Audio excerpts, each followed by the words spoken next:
Mummy मी शिखरावर आलो. हा मी गेलो होतो शिखरावर. या मागची जर गोष्ट तुम्हाला जाणून घ्यायची असेल तर व्हिडिओ कंटिन्यू करा.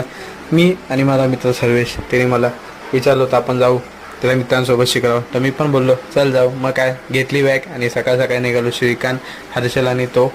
मग काय तिकीट काढलं कल्याणचं. तिथून घेतला नाश्ता करून गेलो आम्ही. आम्हाला मग त्याचं पुढं काय भेटेल का नाही. नंतर आम्ही डायरेक्ट बसमध्ये गेलो. बसमध्ये पण ड्रायव्हरच्या बाजूलाच बसलो कारण खूप गर्दी होती. नंतरला मग ट्रेक आम्ही चालू केला वरती चढण्यासाठी. नंतर आम्ही एका कुत्र्याला सोबत घेतलं. वाघ बिघायला तर भीती नको म्हणून. नंतर पहिली ही ह्याला काय होता कुर्ली, दुसरी कुर्ली घेऊन आम्ही चाललो आता वरती जाता तर आमची निम्म्या ह्याच्यातच फाटली. अजून निम्मा पण लवकर काय 50% पण झाला नाही आहे. त्यात आम्ही ही अशी चिन्ह बाण बनवले तिला फॉलो करत चाललो. त्यात पण हे लोक हरवतात मध्येच कुठं ते जातात तिकडं. मग ते शोधत बाण बरोबर. चला या पार्टमध्ये एवढंच आहे. पुढचा पार्ट नक्की बघा. त्यामध्ये खूप काय अजून इंटरेस्टिंग असणार आहे.